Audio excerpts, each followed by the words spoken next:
Bom dia, boa tarde, boa noite, Climaters. Espero que vocês estejam todos bem. Esse aqui é o Arquipélago Verde, podcast para você que nos ouve de qualquer lugar do mundo e que debate de forma aprofundada questões sobre mudanças climáticas, aquecimento global e ecopolítica. Meu nome é Lívia Almaire, sou geógrafa, mestranda em antropologia e ruptura climática e minha parça, Leila Figueiredo, bióloga, mestre em biodiversidade e conservação e doutora em estudos do desenvolvimento e ecologia política. Para apoiar a produção de conteúdo independente e de qualidade no nosso país, nos deixe 5 estrelinhas. No episódio de hoje, gravado dia 10 de junho de 2024, vamos conversar sobre quadrilha do carbono, recordes nos oceanos e na atmosfera, refugiados climáticos evacuados de ilha no Panamá e, afinal de contas, será que as cidades já têm mecanismos para se prevenir contra desastres político-climáticos? E aí, Lívia, como é que tá? Tudo bem? E aí, Leila, tá tudo bem? Dentro de todo esse novo possível, enfim, é muito bom estar aqui, gravar mais um episódio desse podcast. Acho que nossa última gravação foi no episódio trágico, 16, né? Para trágico. não ter uma palavra melhor, do Rio Grande do Sul, e desde então a vida seguiu por aqui, a gente não fez uma nova gravação, mas para quem tem consciência climática, social, geopolítica, o mundo não tá fácil não, né? Meus amigos, eu entendo vocês completamente, porque é um misto de sentimentos desesperadores. O momento histórico é esse mesmo, navegantes do planeta Terra, e haja muito revisamento para a gente lidar com o tamanho do buraco que a gente está cavando. Alguns cavam muito mais, né? Mas tá todo mundo na mesma direção, digamos assim, né? Com responsabilidades diferentes, mas na mesma direção. Bueno, e você, tá tudo bem? Tá tudo bem. Hoje com toda essa loucura do mundo, né, toda essa tristeza, mas hoje eu tive um momento bem quentinho no coração. Como as pessoas que me seguem no Instagram sabem, eu tive que ir pro Brasil mês passado para uma emergência familiar e eu acabei viajando 2 dias antes da minha formatura do doutorado. Então eu não participei da minha formatura. Caramba, eu não sabia dessa parte. Então, poxa. Mas assim, ter ido pro Brasil pra mim, pessoalmente, foi muito melhor, né? Mas eu tava feliz, assim, de participar da graduação, meio que pra jogar na cara da universidade também, né? E eu me formei, apesar das tentativas deles de me segurarem lá. Mas hoje o quentinho no coração foi porque o pessoal do trabalho que eu conheço há 6 meses se juntou e fizeram uma festinha de graduação pra mim. E aí foi super bonitinho, Aí eu fiquei bem contente, assim. Eu falei, nossa, a Leila de 3 anos atrás, não podia imaginar que ia ter tanta gente dando esse apoio, né? Esse suporte. Então, gente, tem gente muito boa no mundo. A gente pode conhecer essa galera. Parece que não, mas uma hora a gente vai achar a nossa galera e vai dar. É isso. Muito Olha, bem. Então, como é que pode, né? Que eu tô cheia de esperança. Mas Isso não é tão comum assim. Não é, sou eu mesma. O que é que um bolo com os coleguinhas não faz, né? Bueno, então, vamos começar com as notícias e debates que eu trouxe para hoje. Como eu sou do time contra, com todas as minhas forças, os mercados de carbono... Não perda de tempo. Perda de tempo? Não vai mudar nada. Particularmente os ditos mercados voluntários. Veja você, Leila. Nessa quarta-feira, no Dia do Meio Ambiente, lá, 5 de junho, a Polícia Federal iniciou uma operação intitulada Greenwashing. Gente, esse planeta, olha só, ele é redondinho mesmo, ele dá muitas voltas, e as voltas que ele dá, olha só. Enfim, a operação visa o desmantelamento de uma organização criminosa, fui clara, né? Suspeita de vender cerca de 180 milhões de créditos de carbono de áreas da União invadidas ilegalmente. Brasil! De acordo com a Polícia Federal, estão sendo cumpridos 5 mandados de prisão preventiva e 76 mandados de busca e apreensão nos estados de Rondônia, Amazonas, Mato Grosso, Paraná, Ceará e São Paulo. Ainda de acordo com a Polícia Federal, a investigação revelou um esquema de fraudes fundiárias que se estendeu por mais de uma década e foi iniciado lá em Lábrea, ali no sul do Amazonas, envolvendo a duplicação e falsificação de títulos de propriedades. Essas fraudes resultaram na apropriação ilegal de cerca de 538 mil hectares de terras públicas. Isso equivale a aproximadamente, sente aí, 707 mil campos de futebol. Isso é mais ou menos quase a área do Distrito Federal, quando eu fui fazer as continhas. Entre as atividades ali praticadas por essa organização, tinha a exploração florestal e a pecuária em áreas protegidas, vendas de créditos virtuais de madeira, e a obtenção de licenças ambientais fraudulentas. De acordo com as investigações dessa operação, foram explorados ilegalmente mais de 1 milhão de metros cúbicos de madeira em tora, gerando um dano ambiental estimado em 606 milhões de realidades brasileiras. Assim, não é de hoje que eu sou contra os mercados de carbono, não. Eu vivo falando sobre isso em todos os meus canais de comunicação, aqui no Insta, no TikTok. No meu livro tem um capítulo só sobre mercados de carbono. Enfim, nos últimos anos, o que a gente tem visto é que o cerco em relação a esses mercados tem se tornado mais fechados mesmo. Estão pipocando aí vários escândalos ao redor do mundo sobre essa prática. É uma extensão dos tentáculos capitalistas nos lugares mais longínquos do sistema para gerar, no fundo, renda e um fluxo de capitais sul global em direção ao norte global. Mas, para mim que estuda isso já faz um tempo, esses escândalos não são de hoje, nem de ontem. Veja, há umas 2 semanas atrás eu produzi um ensaio para uma disciplina específica, e o estudo de caso que eu mobilizei aconteceu em Uganda em 1992. Naquela ocasião foi produzido um cercamento verde que transformou uma porção de 25 mil hectares de terras públicas do estado de Uganda, ditas terras degradadas, na verdade estavam degradadas mesmo, em um suposto sumidor ali de vendas de créditos de carbono no mercado de emissões globais.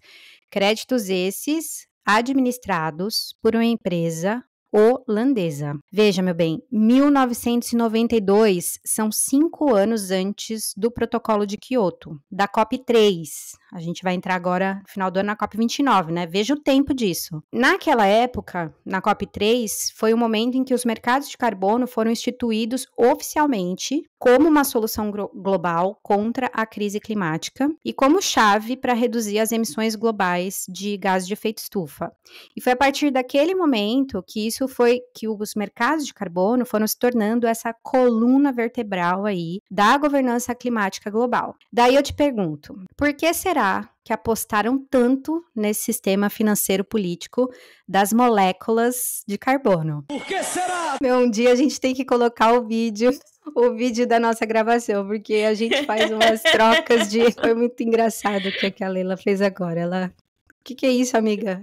Eu vejo muita gente falando, mas eu não sei nomear isso. É pra glorificar de pé. Desculpa. Ai, gente. Desculpa. Você quer fazer um comentário, amiga? Não tem comentário, é isso. Obrigada por existir. Isso foi lindo. Meu Deus. Por que será? Porque se vamos tomar conta, pode deixa aqui com a gente toma conta, não tem problema. A gente faz bonitinho, né? A gente usa o sistema financeiro, cria uma mercadoria abstrata de um gás que a gente não enxerga, mas que a gente só calcula, enfim, e vamos resolver essa parada. Vamos lembrar também que um nome bastante conhecido hoje em dia, o Al Gore, né? Ele foi vice-presidente dos Estados Unidos, mas é um nomezinho que todo mundo coloca como um super defensor e líder climático, que fez vídeo, que tem um curso sobre lideranças climáticas. O Brasil ama esse cara. Ele é dono da maior indústria de compensação de carbono do mundo, a Generation Investment Company. Preciso falar mais alguma coisa? Acho que eu preciso. Essa apropriação da empresa holandesa nesse estudo de caso de Uganda foi um processo violentíssimo, com expulsão de povos locais, com sérias violações de direitos humanos. Estima-se que mais de 150 mil pessoas tenham sido afetadas ao longo do processo de instituição desse contrato, que eram de 99 anos. Era um contrato de que essa empresa holandesa tinha o direito de exploração de 99 anos desse parque nacional em Uganda. As pessoas não foram avisadas das desapropriações, tampouco indenizadas, e apesar da legislação do país garantir indenizações por desapropriações, além de não terem sido avisadas ou recebido qualquer assistência, nem antes desse evento, vou chamar de evento, nem pós-evento. A empresa responsável por administrar os créditos, né, a empresa holandesa, e reflorestar as áreas e tal, no site ela vendia 3 grandes vantagens do projeto. Vamos lá, vamos ver se vocês se familiarizam com alguma dessas vantagens. A preservação da biodiversidade local, a mitigação das alterações climáticas via processo de sequestro de carbono, das arvinhas reflorestadas, e o desenvolvimento socioeconômico da região. Ah, mas Lívia, pelo menos o carbono foi compensado, a área foi reflorestada, estava degradada, os caras foram lá, aí é que tá. Nada disso também aconteceu. Então, além do projeto ter uma falência ética absurda, isso vamos lembrar, 1992, antes da instituição formal dos mercados de carbono. Teve uma falência ética e, não só isso, uma falência técnica bizarra, porque não teve o sequestro de carbono que essa galera vendia, não teve o reflorestamento da área, a recuperação da área que essa galera também vendia. Então, assim, isso tudo para eles venderem créditos, era uma empresa destinada a vender créditos de compensação de passagens aéreas dos cidadãos ecológicos da Europa. Tá bom, meu bem? Então, assim, a gente sabe muito bem que as promessas técnicas de todo o mercado global de carbono, elas não são cumpridas, esse mercado não consegue fazer com que essas promessas técnicas aconteçam. São processos relacionados a isso violentos, nada éticos, mas que são engendrados aí ao redor do mundo em nome desses mercados. Só para lembrar, teve uns 4 episódios para trás que eu falei sobre também uma operação no Brasil, que foi o Repórter Brasil, que fez uma reportagem sobre trabalho análogo à escravidão relacionado a uma terra que vendia créditos de carbono também. Então, quando você vai ver, não só em Uganda, no Brasil, Indonésia, em vários lugares que tem projetos relacionados a crédito de carbono, sempre tem um problema que a gente já conhece muito bem. Então, assim, eu tenho amigos, Leila, que eu vejo no Instagram, compensando carbono, todo dia. Ah, eu vou viajar, vou aqui compensar meu carbono. E eu sou aquela pessoa chata que vou lá no direct da pessoa e falo assim, minha irmã, usando sua vírgula sonora, pessoal.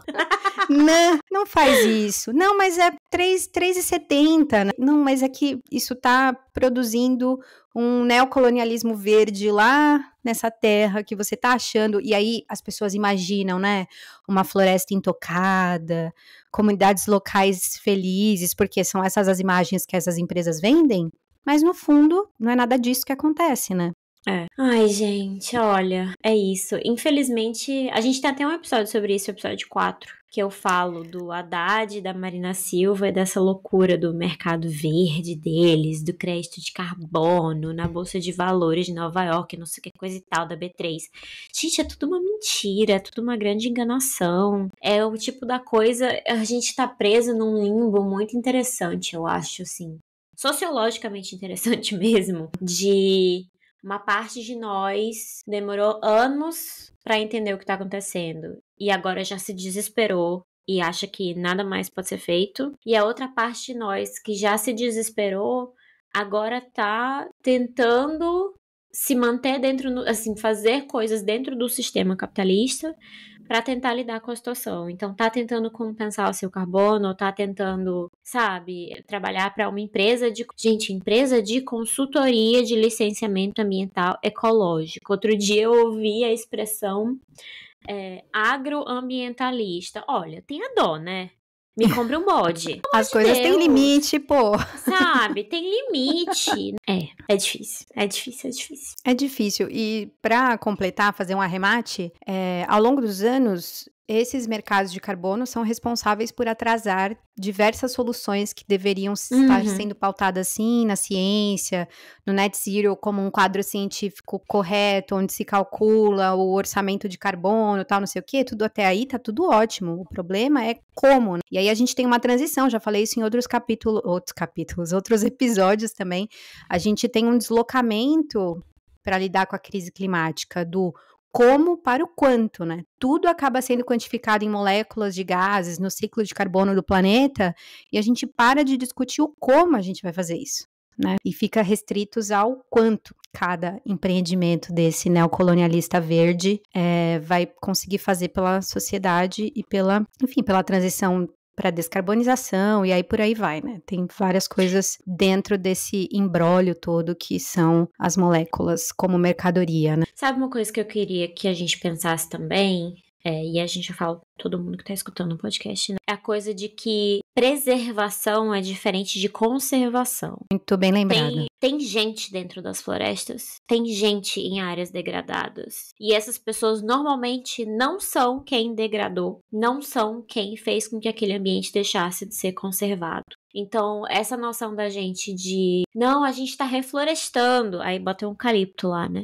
Não, tá reflorestando porque lá não tinha nada. É mentira. Não tem lugar no mundo nenhum que não tenha uma população tradicional, um povo indígena. Tudo ali tá conectado com seres humanos e não humanos, e mais que humanos. Então, assim, não existe esse vazio onde uma empresa que você vai pagar R$3 vai plantar uma árvore, vai fazer um projeto qualquer. Tem alguém ali que não está sendo ouvido, tem alguém ali que está deixando de ter a sua voz escutada e a sua forma de relacionar com o ambiente está sendo destruída pra gente que vive no mundo de consumo se sentir melhor dentro do sistema capitalista. Né? E eu acho que isso pra mim é o mais triste. É a gente achar que não tem gente ali dentro desses locais que a gente quer preservar. Mas particularmente no nosso Brasilzão, esse processo de compensação de carbono foi largamente publicizado pelos influencers da SUST. SUST é sustentabilidade, tá, gente? E de uma forma... Não! E de uma forma... isso na minha vida. SUST? SUST? Como é que a gente não usa isso? Eu acabei de inventar, amiga. Isso é maravilhoso.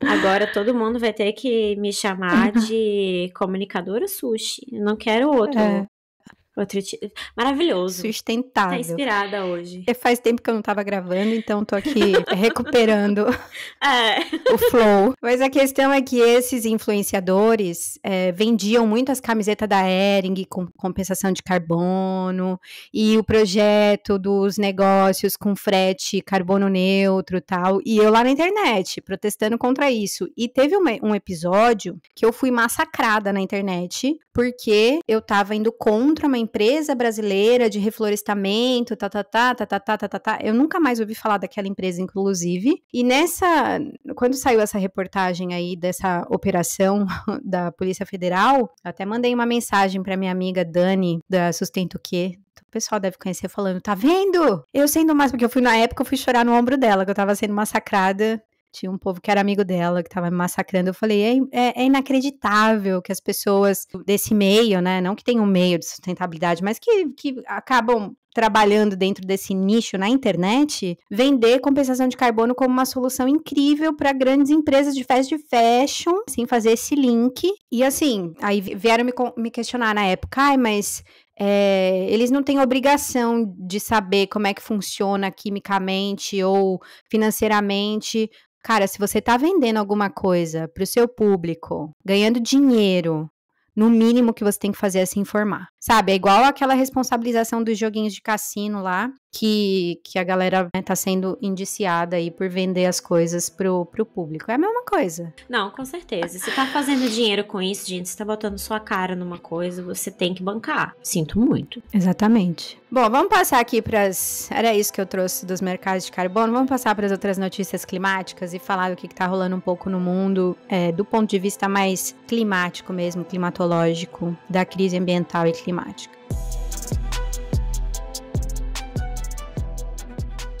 Então vamos falar da atmosfera primeiro. Bom, maio de 2024, né? Foi o mês de maio mais quente já registrado, marcando o 12º mês consecutivo em que a temperatura média global atingiu um valor recorde para o mês correspondente. Vamos dormir com essa. Bom, também foi o 11º mês consecutivo desde julho de 2023, né? Aqueles recordes bizarros que começaram ali em julho, para o qual a temperatura média global atingiu ou ultrapassou 1,5 graus acima dos níveis pré-industriais, né? Foi o mês de maio, foi 1,63 graus acima da média pré-industrial.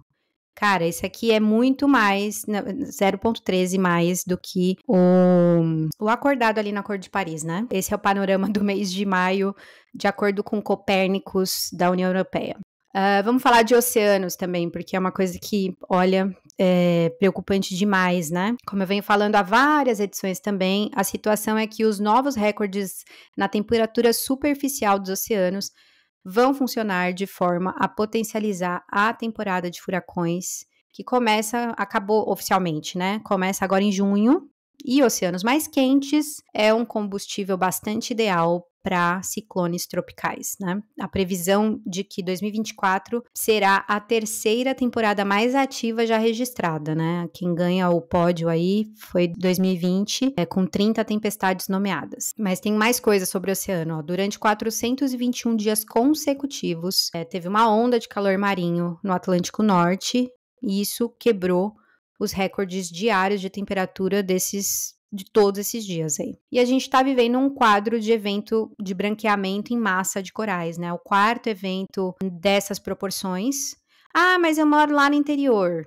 Tá, o branqueamento dos corais, ele especialmente numa escala generalizada como tá rolando agora, tem um impacto em toda a economia, né? Nos meios de subsistência, na segurança alimentar, né, base de cadeia base de cadeia alimentar, né, que eu falo, e muito mais, né, mas não significa necessariamente que todos os corais morrerão, né, mas existe uma grande preocupação dos cientistas aí conectados ao mar com essa onda de branqueamento. E daí uma coisa particularmente difícil, né? Se essas anomalias continuarem após agosto, isso aqui é um dado do Copérnicos também. Após agosto desse ano, isso poderia sugerir que o aquecimento global está a causar novas respostas planetárias e que os cientistas ainda não conseguem prever ou compreender totalmente, né? De acordo o que está rolando, né? Por que teve esse aumento das temperaturas superficiais do oceano de forma tão persistente e de uma magnitude, numa intensidade tão elevada, né? Isso de acordo com o chefe do Instituto de Estudos Espaciais da NASA, tá? Não sou eu, Lívia, que tô falando.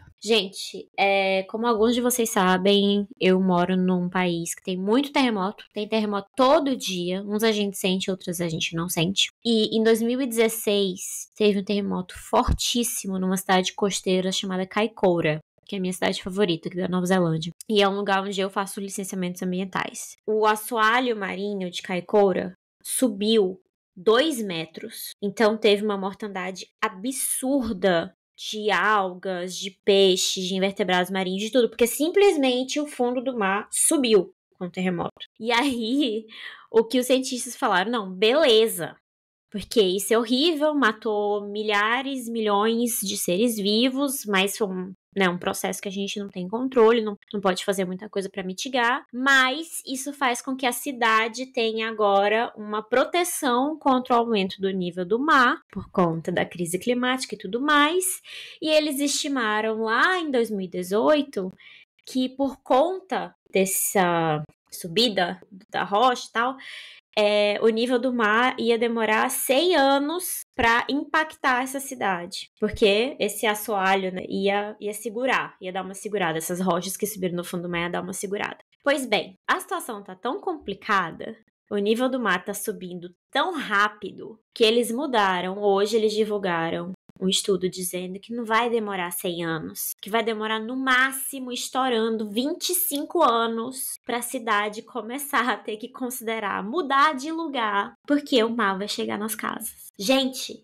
nem a subida do fundo do mar para a região de praia, nem isso, uma coisa que o terremoto fez, a terra em si se movendo, nem isso vai salvar a cidade de ter que sair do lugar por conta do nível do mar crescendo. Então, assim, tá complicado, meu Deus. Ai. Olha, é que ver a gente que é treinado como cientista, a gente sabe muito bem que tudo que a gente faz tem modelos, né, matemáticos por trás disso, tem várias, você assume um monte de coisa, tem suposições, tem teorias e tal. Mas eu trabalho no andar em cima dessa galera que estimou tudo isso de Kaikoura. Eu trabalho com eles diariamente, eu sei da seriedade desses cientistas. Então é muito louco eles dizerem, gente, A gente tá há 75 anos.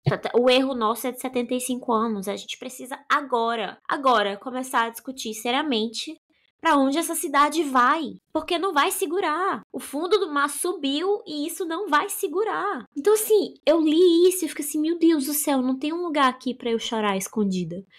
Assim, e aí todo mundo continua trabalhando como se nada tivesse acontecido e você tá assim... Gente, não tá na hora de gritar, não tá na hora de, sabe? Cara, é isso que mais tem me impactado, assim, ultimamente. Isso que você tá falando de, tipo, precisamos começar a ver para onde essa cidade vai ser realocada, né? Porque a gente tá falando de realocação de refugiados climáticos, vem certinho com o próximo assunto que eu trouxe. Eu trouxe só uma parte desse assunto, porque, né, a gente tá em um episódio, teria que desdobrar em outros episódios também.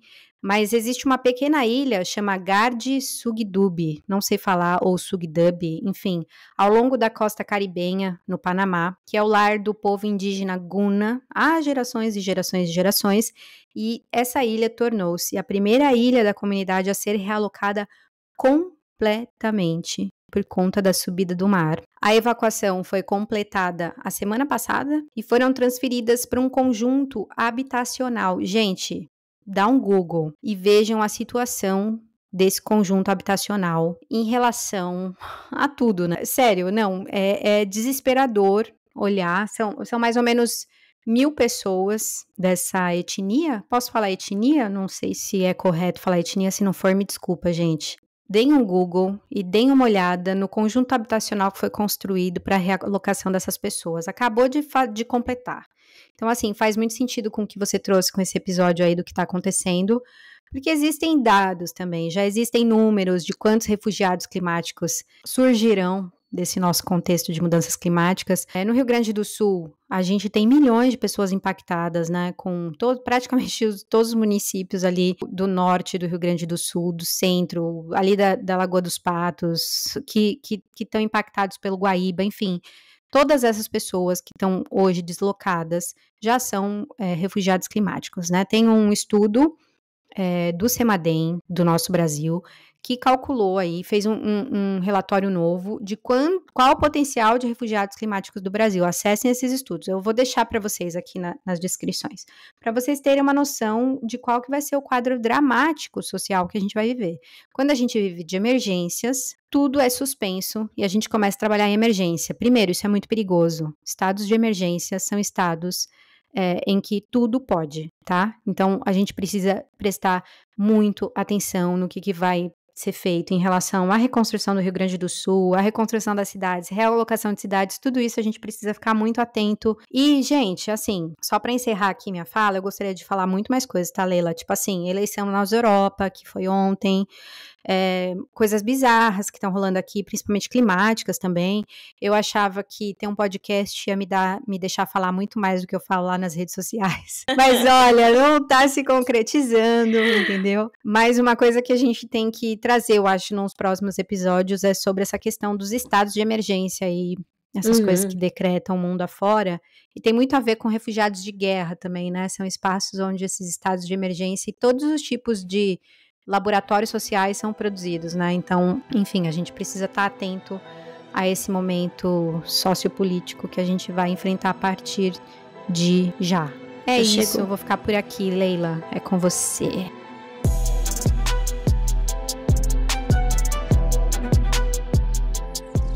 Então, começar, claro, né, estendendo a nossa solidariedade a todo mundo no Rio Grande do Sul, no Paraná e Santa Catarina, que foram bem lembrado, afetados, amiga. né? Obrigada. Nada, deixar aqui nosso abraço, nosso carinho para todo mundo. A gente sabe que não foi só no Rio Grande do Sul, mas principalmente lá. Eu tenho uma pessoa que eu amo muito, uma das pessoas que eu mais amo no mundo tá lá agora. E a minha vontade é de... Eu nem tô lá e eu não consigo articular o que eu quero fazer pra tirar essa pessoa que eu amo de lá. Então eu não consigo, embora eu queira expressar toda a minha solidariedade pra essas pessoas, eu não sou uma pessoa que costuma faltar palavras, mas eu não sei como expressar o que essas pessoas devem estar passando e eu não sei como expressar, eu acho que o sentimento de saber que, infelizmente, todos nós conhecemos alguém que vai passar por isso e provavelmente nós também vamos passar por isso. Poxa, isso é muito doido. Então, minha solidariedade, nossa solidariedade a essas pessoas. E aí, de forma relacionada, eu quero começar a minha fala com uma confissão. No último mês, eu simplesmente não consegui ver notícias. Eu, viciada em notícias. Há 20 anos. Eu não consegui ver notícia. Foi uma mistura tão grande de horrores e descaso e piada com coisa séria e agonia e desesperança que eu vi que eu tava totalmente sem condições de ler manchetes. Ainda mais aquelas manchetes mal escritas e passadoras de pano pra gente criminosa, enfim. Mas, se você tá aqui como eu quero te dizer que a raiva tem que gerar organização e não apatia. Então, meu papel hoje, nesse episódio 17, é desenhar pra você, tintim por tintim, o porquê do que o que aconteceu lá no Rio Grande do Sul é uma escolha política que quase todos os governantes brasileiros têm seguido. Senta que lá vem história. Vamos lá. Respira, respira. Ai... Vamos lá. Você sabe que a Constituição mais recente do Brasil foi promulgada em 5 de outubro de 1988. E aí, gente, se você nunca leu a Constituição do Brasil, vá lá.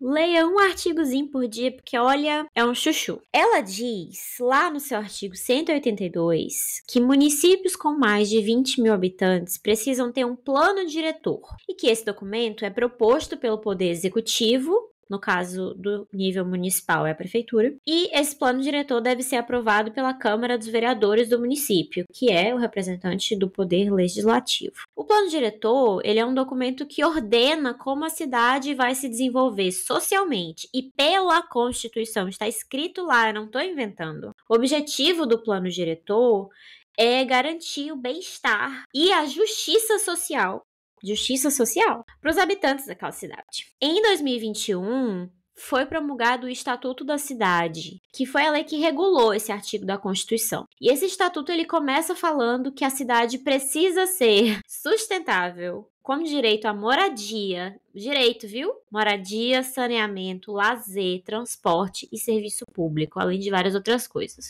Mas, dentro das diretrizes do Estatuto da Cidade, tem uma que me pega muito toda vez que eu leio, que é essa bem aqui, abre aspas. Planejamento do desenvolvimento das cidades, da distribuição espacial da população e das atividades econômicas do município e do território sob sua área de influência, de modo a evitar e corrigir as distorções do crescimento urbano e seus efeitos negativos sobre o meio ambiente. A cidade precisa de ordenação e controle do uso do solo de forma a evitar 2 pontos. Aí tem várias coisas, mas eu quero chamar a atenção de vocês aqui para algumas delas. Letra A, a utilização inadequada dos imóveis urbanos. B, a deterioração, deterioração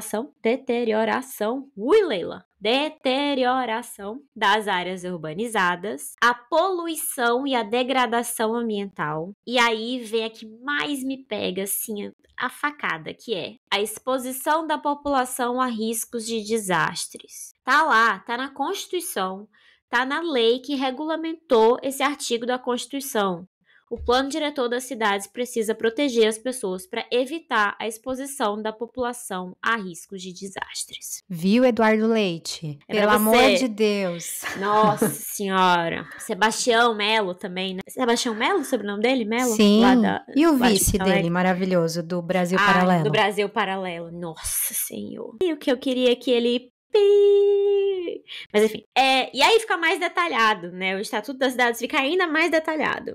Ele diz claramente que o plano diretor de cada município precisa dar uma atenção especial a áreas suscetíveis à ocorrência de 3 coisas: deslizamento, inundações e ele chama de acho que ele fala enchentes, uma coisa assim. Ele diferencia enchentes de inundações, mas enfim. Deslizamento de terra e inundações, basicamente. O plano diretor também tem que ter planejamento baseado em conhecimento técnico, tá? Não pode ter advogado escrevendo o plano diretor, porque advogado, né, sabe de muita coisa, mas eu acho que não sabe de engenharia, de arquitetura, de prevenção contra desastres, de biologia, engenharia ambiental, enfim. Também precisa de planejamento de ações de intervenção preventiva. Tá lá escrito, você precisa prevenir e preservação das áreas verdes para reduzir impermeabilização das cidades. Gente, tá lá. Não, agora eu vou falar rapidinho. Eu sou geógrafa, né? A gente faz várias disciplinas de planejamento urbano. Tô ligada que tá aí. A gente só, às vezes, não se lembra. Vamos supor, me formei há muitos anos, não vou me lembrar, mas está tudo no meu DNA, cara. Eu não sou uma pessoa de esquerda, com ideais de esquerda à toa. Tô ligada que o planejamento urbano precisa contemplar, isso tá na Constituição, etc. Mas assim, quando a gente coloca dirigentes públicos, não técnicos, né, como você reforçou muito bem aí, baseado no que você está falando, a gente abre um precedente bizarro, né, para as pessoas fazerem o que quiser, naquele estado de emergência que eu estava falando lá atrás. Porque o cara não sabe, ele nunca nem leu isso daí. Nunca leu. Nem se formou dentro disso. Enfim, mas pode seguir, amiga, era só pra fazer um comentário. Não, obrigada. Mas também não tem interesse, né? Porque, veja, é tipo uma receita de bolo. A receita de bolo te diz assim, use 1,5 xícaras de farinha de trigo e 2 colheres de chá de fermento para bolo. Tá lá, tá escrito na receita, viu? Tá lá. Isso aí se chama cálculo estequiométrico. É sério. Exatamente. Lá na química, existe um motivo químico pelo qual a receita de bolo te diz isso. Se você não fizer isso, o bolo vai solar. Não vai dar... Tá escrito lá, direitinho na receita de bolo. A receita de bolo te fala o que botar, a ordem que botar, quantidade e quanto tempo aquilo vai ficar no forno. O plano diretor da cidade, o estatuto da cidade e o artigo 182 da Constituição te dão a receita de bolo perfeita para você proteger a sua cidade de desastres, para você proteger a população na sua cidade. O que significa que se você é um prefeito que não segue isso, você está fazendo de propósito. Porque você pode não ser treinado nisso, ok. A gente pode ter um prefeito que era padeiro, ele não é treinado em biologia, geografia, em várias coisas, tudo bem. Agora, se ele lê, você é prefeito da cidade, você não vai ler o estatuto da cidade? Peraí, né? Porque se ele lê o negócio, tá escrito. Assim. Mas tá bom, digamos que ele não leu, tá? Cadê a equipe técnica? Pois é, entendeu? Assim, cara, peraí, sabe? Dá uma gastura, uma coisa dessa. Tá escrito. Então assim, vamos lá. O plano diretor, gente, era obrigatório para qualquer cidade com mais de 20 mil habitantes. E ele tem que ser revisto a cada 10 anos. E eu te pergunto, você já ouviu falar em alguma discussão sobre o plano diretor da sua cidade? E se não tem discussão, também está contra a lei, porque o Estatuto das Cidades fala que audiências públicas são obrigatórias durante a elaboração dos planos diretores e que todas as informações sobre o plano diretor, todos os documentos associados, têm que estar disponíveis para todos. A sua cidade está fazendo isso? Então, assim, o plano diretor é quem diz quais normas vão garantir a tal justiça social, a proteção aos cidadãos e como o município vai se moldar e para quê. E não só para quê, mas para quem. E tá lá escrito justiça social, bem-estar dos habitantes. Não está dizendo bem-estar só de quem mora nos bairros de elite. Está dizendo justiça social, bem-estar de todos os habitantes, tá? E aí esse plano diretor, ele tem um complemento obrigatório, que se chama normalmente lei de parcelamento ou lei de zoneamento, uso e ocupação do solo. Essa é a lei mais importante da sua cidade. Se o plano diretor é o cérebro do município, a lei de parcelamento ela vai moldar o corpício da sua cidade. Então ela vai dividir pedaços do município em zonas muito específicas, onde determinadas atividades podem acontecer. Então, você tem, por exemplo, uma zona residencial. Nessa zona residencial, o poder público, ele supostamente vai priorizar transporte público, ele vai priorizar tantas escolas baseadas na densidade populacional daquele lugar, ele vai dizer qual tipo de saneamento vai ter naquele lugar, porque é uma zona residencial, vai dizer se tem prédio ou se tem casa, vai ver qual vai ser o grid de energia daquilo ali, porque é uma zona residencial. Zona industrial vai ser uma zona que tem que ter um amortecimento em relação ao resto da ocupação do município, é uma zona onde não vai ter banco, não vai ter escola, não vai ter hospital, tá? Isso pela lei de zoneamento da cidade, não pode ter essas coisas em zona industrial. A gente vai ter a zona rural também e por aí vai. Essa lei, ela também vai dizer, essa lei de parcelamento, zoneamento, uso e ocupação, ela também vai dizer coisas muito, muito específicas, como, por exemplo, qual é a altura dos prédios da cidade. Em São Luís, hoje em dia, por exemplo, a capital do Maranhão, a gente só pode ter prédios de até no máximo 15 andares. Eu sei que em outras cidades do país a gente tem prédios muito mais altos. Tudo isso está nessa lei de zoneamento. Onde é que pode ou não pode ter hospital? Onde é que pode ou não pode ter correio, fábrica, comércio? qual vai ser o foco do transporte público, qual vai ser o tamanho e a largura das calçadas. Tá tudo isso na Lei de Uso e Ocupação do Solo. E aí eu te pergunto, você já leu algum trecho da Lei de Uso e Ocupação do Solo do seu município? Porque tudo que você faz na sua cidade, o seu dia a dia, a forma como você se movimenta, a forma como você existe e resiste na sua cidade é impactada por essa lei. Você sabe alguma coisa sobre essa lei? Você já participou de alguma audiência pública, alguma discussão? Não sei, hein? E aí, deixa eu te dar um exemplo do município onde eu nasci. Vamos lá. São Luís, capital do reggae, Ilha do Amor. São Luís tem 31 vereadores. Essas pessoas ganham 15 mil reais pra trabalhar, entre aspas, ou não, né? Não sei, depende, não conheço nenhum deles pessoalmente. Trabalhar 3 dias por semana. E eu já fui lá na Câmara dos Vereadores algumas vezes e olha, gente, a pataquada que rola por lá não vale 15 mil, mas nem, assim, não vale. Não vale, amiga, não vale. Ai. Não vale, Jesus, né? Olha, cada coisa. Tu sabia que na Câmara... Pataquada cara essa, hein? Caríssima. Pensa no povo caro. 400 mil reais por dia. É o que custa a Câmara Municipal de São Luís. Alguém botou isso no Twitter, agora eu não me lembro quem foi, já peço perdão pra pessoa se ela escutar. E eu fiquei assim, não é possível, não é possível. Mas é porque cada parlamentar tem um monte de assessores e blá, blá, blá. Enfim. É uma parte do regimento dos vereadores de São Luís pra eu te contar. Porque eu quero ver a tua cara, quero ver a tua reação. Antes de começar cada sessão, nesse representante municipal do Poder Legislativo, um dos poderes constituintes do Estado brasileiro, é necessário ler um versículo da Bíblia. É obrigatório. Obrigatório.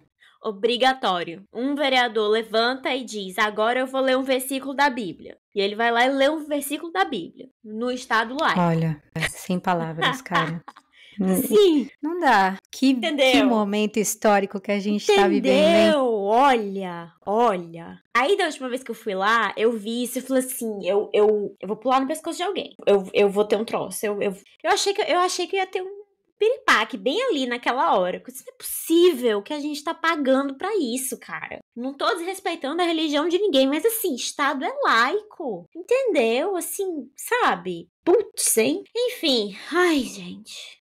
Vamos lá. Ano passado, tem 31 vereadores, tá? Gente, a quantidade de vereadores do município depende do número de habitantes, tá? Então, outras cidades têm menos, outras cidades têm mais. Ano passado, 29 desses vereadores de São Luís votaram por um plano diretor que teve audiências públicas para discussão, mas nenhuma vírgula do que as organizações da sociedade civil pediram para ter sido colocado no plano diretor foi incluída. Nenhuma vírgula. Não foi só, não, eles mudaram uma palavra ou outra. Não, eles não incluíram nada no que foi discutido. Nada. E mais, os vereadores incluíram uma cláusula que obriga a prefeitura a atualizar a lei de zoneamento da cidade no prazo de 1 ano. Então, eles votaram, 29 de 31, votaram por um plano diretor que não tinha nada do que a sociedade civil pediu. E eles disseram que em 1 ano, votaram em abril de 2023, em 1 ano, abril de 2024, a prefeitura, o Poder Executivo, já tinha que ter uma lei de zoneamento pronta para assumir o seu lugar. E aí eu pergunto para vocês, em 1 ano dá para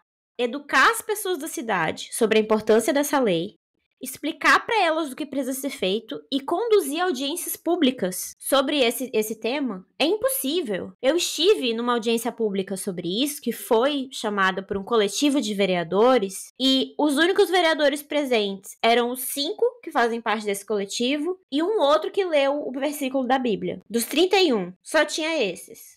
Mais ninguém. Pra lei, uma audiência pública da lei mais importante da cidade. Vocês estão entendendo o buraco que a gente... Então, assim, como é que a população vai falar se a gente tem 1 ano pra fazer tudo? E a população nem sabe que essa lei existe, entendeu? Toda semana passa o carro da reciclagem na rua das pessoas dizendo que ele compra panela velha, geladeira velha, bateria de carro descarregada, não sei o que, não sei o que. E a prefeitura não consegue colocar um carro desse na rua dizendo, meu povo, a lei mais importante da nossa cidade vai ser discutida hoje.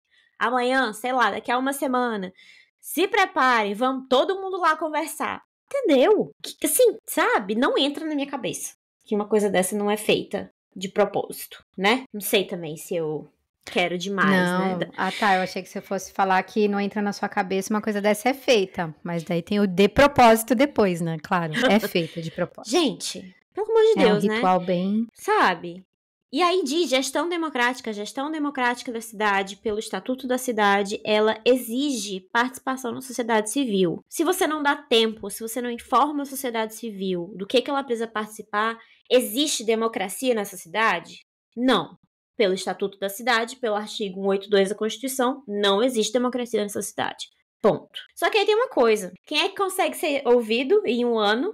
Lobistas, indústria de carvão, o dono de hotel de luxo, o setor imobiliário. Afinal de contas, gente, esse pessoal, eu te garanto que eles vão almoçar e jantar no mesmo restaurante que o prefeito. Eles conseguem ser ouvidos, né? Enfim, e aí como é que tá agora a proposta de lei de zonamento de São Luís? Num cenário de crise climática, nível do mar crescendo, temperaturas aumentando e numa cidade que atinge níveis emergenciais de qualidade do ar 3 vezes por dia, São Luís é mais poluído do que São Paulo. Diariamente, São Luís é mais poluída do que São Paulo. Ela atinge níveis emergenciais de qualidade do ar, então ninguém podia estar saindo na rua.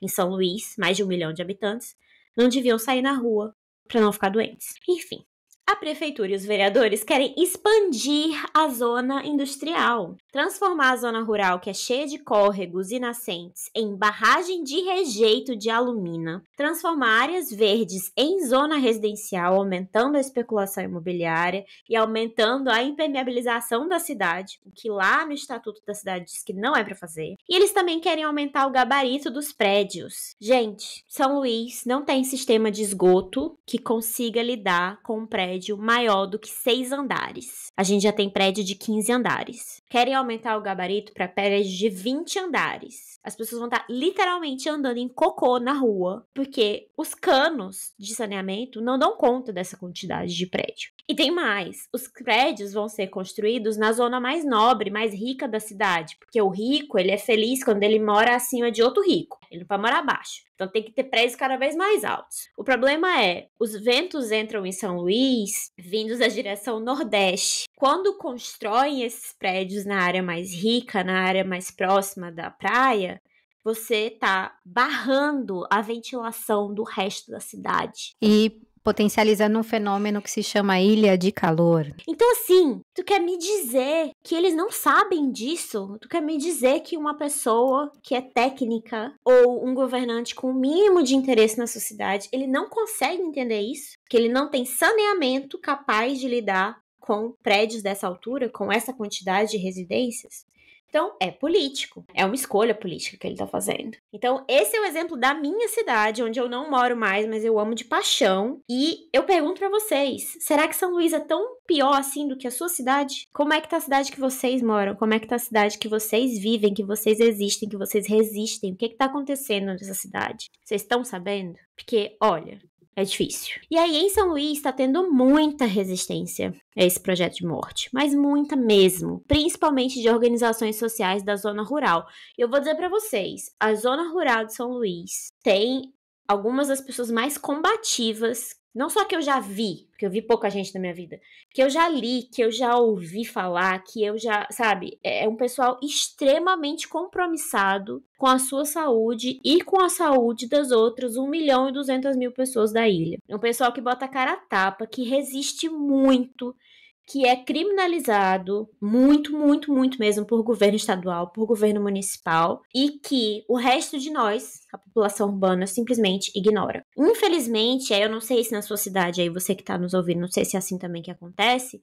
mas a maior parte da população urbana de São Luís nem conhece a zona rural. Nunca foi lá. Não sabe que as mineradoras, como a Vale, a Alumar e a Eneva, colocam torres de carvão a 200 metros da casa das pessoas. A gente da área urbana não sabe que as pessoas da zona rural de São Luís têm índices altíssimos de mortalidade por conta de câncer de pulmão. A gente não sabe que a barragem de rejeitos, não é coisa só lá da Vale e Brumadinho e Mariana, não. São Luís é uma barragem de rejeitos gigantesca. E a capa protetora dessa barragem de rejeitos tinha uma validade de 30 anos, mas a barragem de rejeitos foi feita na década de 80. Ou seja, já tá indo bauxita pro lençol freático, isso é certeza. E você está tomando essa água, né? Então, assim, a gente não sabe. A gente não sabe que a recomendação científica hoje é de que ninguém em São Luís devia estar comendo peixe. Nós somos uma ilha de vocação pesqueira. Ninguém em São Luís devia estar comendo peixe porque os animais estão contaminados com metais pesados. A prefeitura sabe disso? Sabe. Os vereadores sabem disso? Sabem. Isso tá na lei de zoneamento da cidade? Está contemplado? Não tá, porque vão aumentar a zona rural. Vocês estão vendo como a lei de zoneamento e o plano diretor, eles são propostas concretas para fazer com que as cidades se adaptem e lidem de forma muito, muito, muito correta a grandes desastres, seja desastres climáticos, sejam terremotos, seja uma Braskem, existem mecanismos para isso. E aí que vem a minha provocação para vocês. Quem manda na minha cidade não quer cumprir a legislação e garantir o bem-estar da sua população. E na sua cidade? Você sabe como os vereadores trabalham? Você sabe qual é a jornada de trabalho deles? Você sabe quem eles são? Em quem você votou para vereador nas últimas eleições de 2020? Quantas vezes as pessoas aqui que estão nos escutando já foram numa audiência pública? Passar raiva, discutir, sei lá, brigar, subir na mesa, fazer qualquer coisa, mas quantas vezes você já participou disso? Quais secretários da prefeitura da sua cidade você consegue reconhecer na rua, nem que seja para cobrar que eles te protejam, da mesma forma que a Constituição manda? Então, assim, tem uma nota técnica que saiu do governo federal em 2023 que diz que existem 1.942 municípios no Brasil, dos nossos 5.570 municípios, suscetíveis a deslizamento, enxurrada e inundação. 3 em cada 4 brasileiros moram nessas cidades. Gente, 75% de nós brasileiros moramos numa cidade que está altamente suscetível a deslizamento, enxurrada e inundação. 3 em cada 10. Você, a sua família, seu cachorro, seu papagaio, seu periquito, seu gato, todo mundo. Então, assim, eu espero realmente que você, como eu, esteja sentindo uma gastura, uma agonia, uma coceira, uma rilia, um ódio insano. E que essa sensação não te leve pra apatia, pra coisa do que já tá tudo perdido, que não dá pra fazer mais nada. Porque eu tenho uma novidade pra te contar. O dono da imobiliária sabe que não tá tudo perdido. O gerente da Vale, que mora em São Paulo enquanto contamina os pescadores do Nordeste e do Norte, sabe que não tá tudo perdido. O prefeito, a prefeita, o secretário lá de Porto Alegre, que conta com a sua ignorância sobre o plano diretor e a lei de zoneamento e vai pra Disney enquanto o povo morre afogado, eles sabem que não tá tudo perdido. Tudo é uma disputa e tá na hora da gente, eu, você, Lívia, todo mundo que é brasileiro, ir atrás de saber como se proteger do caos que os governantes estão claramente se fazendo de doido para não impedir, que eles estão claramente causando. O que você vai fazer sabendo que é ilegal pelo artigo 182 da nossa Constituição, pelo nosso Estatuto da Cidade de 2001? O que você vai fazer sabendo que é ilegal e imoral não ter esquemas de proteção contra inundação na sua cidade? O que você vai fazer sabendo que 75% dos brasileiros em breve estarão na mesma situação que a galera do Rio Grande do Sul? Em breve, hoje, essas cidades estão suscetíveis a deslizamentos, enxurradas e inundações. Então, você que me ouve, o que você está disposto a fazer para que amanhã não seja a sua casa, a sua família, a sua memória e a sua vida inteira levados por uma água que não precisava ter chegado ali? É isso. Eu sei que é pesado. Eu sei que hoje 2 pessoas falaram pra mim assim, eu não tenho um episódio favorito porque é difícil escolher uma desgraça favorita. Nossa! Foi. Dá pra fazer uma camiseta com uma frase. Exato, eu achei o máximo. É uma delas foi a Marina, claro, né? Confiamos na Marina pra falar esse tipo de coisa. E é isso. Porque assim, eu sei que as coisas que a gente fala aqui geram um desespero, mas assim, existem mecanismos no sistema que a gente vive hoje. Existem mecanismos democráticos pra gente fazer alguma coisa. E quem não tá fazendo nada sabe que esses mecanismos existem. E aí? A gente vai continuar fingindo que eles não existem também? A gente vai continuar ignorando isso? Ou a gente vai tomar conta da cidade da gente e fazer alguma coisa? Porque tá lá, o mecanismo tá lá. A lei tá bonitinha dizendo que tem que ter prevenção. Dizendo como tem que ter prevenção. E a gente, não faz ideia. Então é isso. Bora que vamos, tem muita luta, muita gente contando com você que está nos ouvindo para fortalecer essa resistência. É isso, Lívia, meu desabafo. Eu quero fazer uma síntese disso aí, tudo que você falou. Como geógrafa, acho que tem um lugar de fala, aquelas. Todo mundo tem, qualquer cidadão, tá, gente?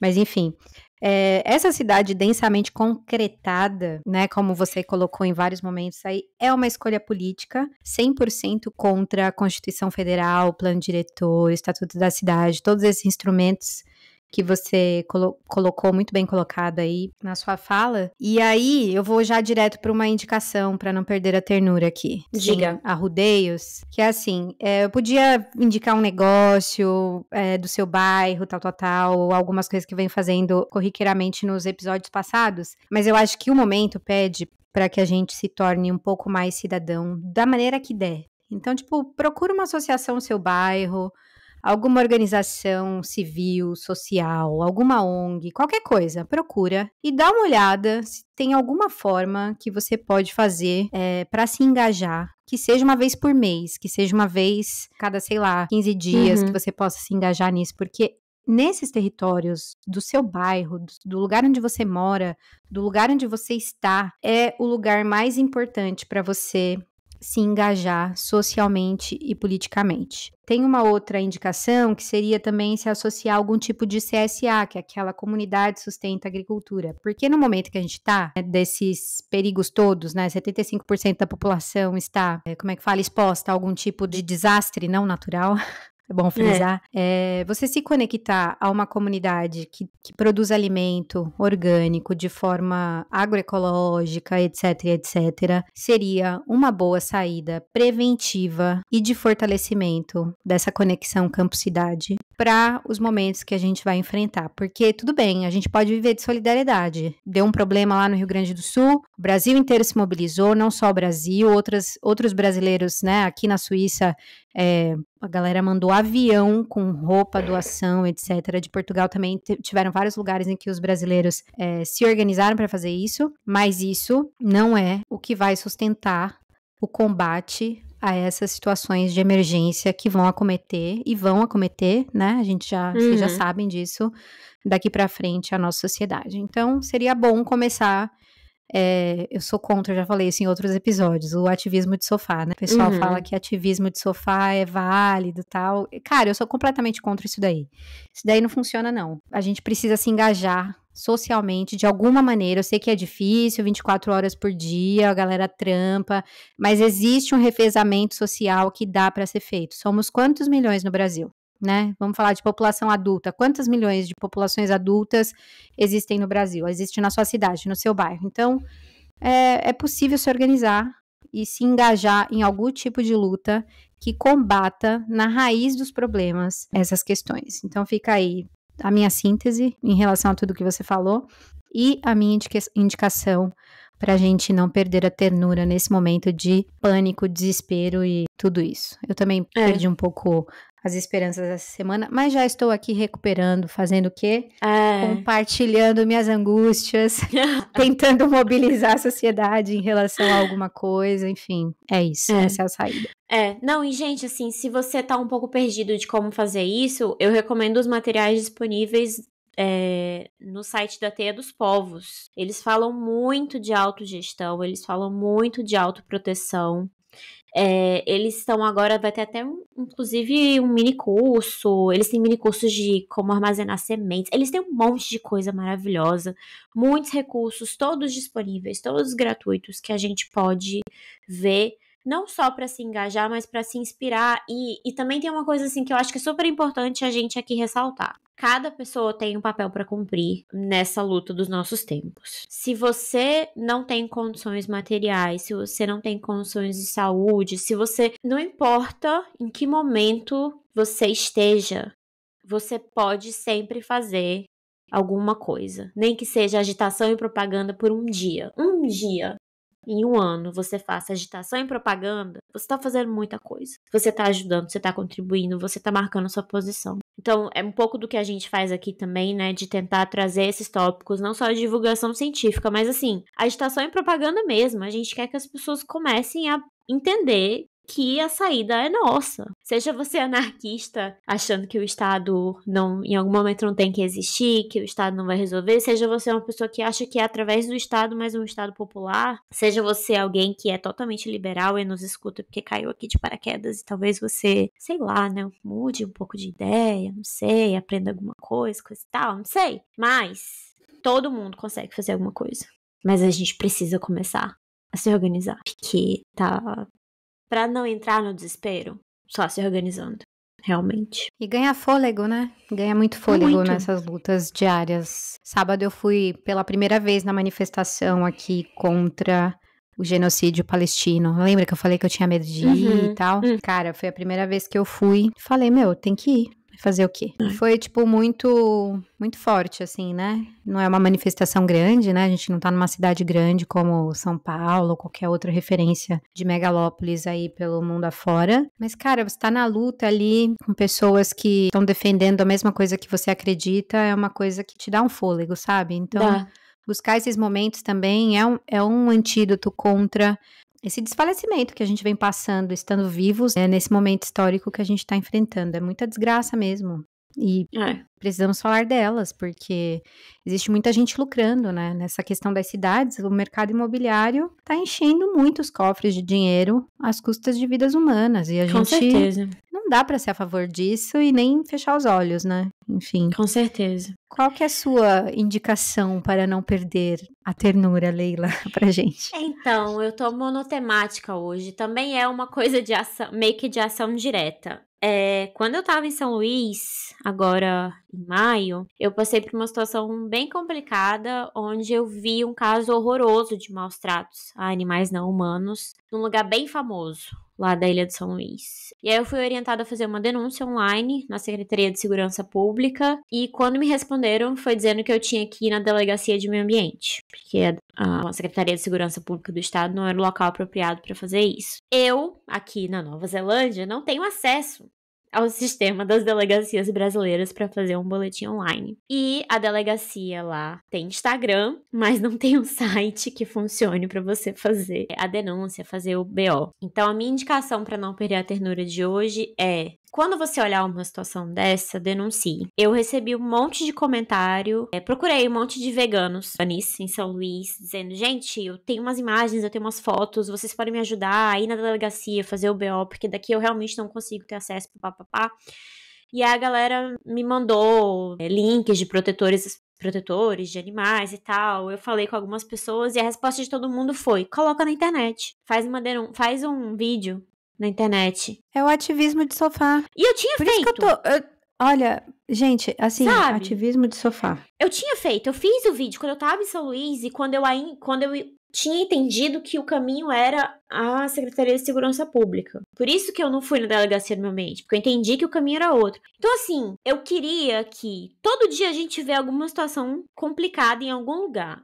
Minha indicação para não perder a ternura seja você a pessoa que vai fazer alguma coisa. Vamos lá na Delegacia do Meio Ambiente. Você viu maus tratos a animais? O caso que eu vi foram animais que são animais domesticados, os chamados, entre aspas, animais de fazenda, vivendo numa areazinha minúscula, menor do que esse quarto aqui onde eu tô. Eram vários animais, ovelhas que não estavam tosadas num calor de 35 graus, uma cabra com uma mastite gigantesca, um negócio assim, execrável. Vamos na delegacia. Vamos denunciar. Existem limites no nosso sistema, no nosso Estado liberal? Existem, mas assim, são vidas que estão lá, que estão sofrendo, e a gente fica nessa de: não, é só fazer um vídeo, não, é só não sei o que, eu vou falar com não sei quem. E os animais continuam sofrendo. Então, seja você tá indignado com uma situação, faça você a denúncia, vá lá na delegacia, vá lá onde for. Use as ouvidorias do seu estado. As pessoas às vezes não sabem disso. Todas as secretarias públicas têm um setor de ouvidoria para você fazer sugestões, reclamações, ou dizer que alguma coisa está muito boa, que eu duvido muito que alguém faça. Use esses mecanismos que existem. Eles estão lá para isso. Então, é isso. A minha indicação seja você o que não vai fazer a sua ternura acabar. Vamos fazer ação direta. Vamos lá, vamos fazer alguma coisa. Eu tô muito agoniada com essa situação. Não paro de pensar nesses bichos. E espero que eu consiga alguém pra ir lá na delegacia. Porque, assim, nossa, impossível. É isso. Vamos nós mesmos fazer alguma fazer uma mudança. É 1 hora do seu dia, 1 hora da sua vida que pode salvar não humanos, que pode salvar outras pessoas, que pode mudar uma vida completamente. Então, sei lá, pra mim, na minha cabeça, vale a pena. É 1 hora que vale a pena. É isso. Vamos embora? Vamos. Falamos muito hoje, então, né? Tá. Era só saudade. Era isso. Mas é isso. Um beijo pra todo mundo. Olha, põe 5 estrelinhas ali no Spotify pra gente. Sim. Se não vai colocar 5, não põe nada. Só vale se for pra ser 5 mesmo. É isso, ajuda pra caramba a gente aqui do lado de cá produzindo conteúdo de divulgação científica de forma gratuita. A gente gosta também de fazer isso, é claro, não é de graça, existe um pagamento emocional, o salário emocional, né? O pessoal adora falar do salário emocional das empresas. No nosso caso existe também, mas é isso. Coloca ali 5 estrelinhas e ajuda a gente a promover esse podcast verdinho pra todo mundo, tá bom? Beijo, Leila. Até o próximo episódio. Beijo, tchau, gente, boa noite. Se você curte Arquipélago Verde, não se esqueça de compartilhar os episódios, avaliar no Spotify e nos dizer o que você achou. E caso você tenha alguma sugestão de pauta, é só nos mandar um e-mail para arquipelagoverde@gmail.com.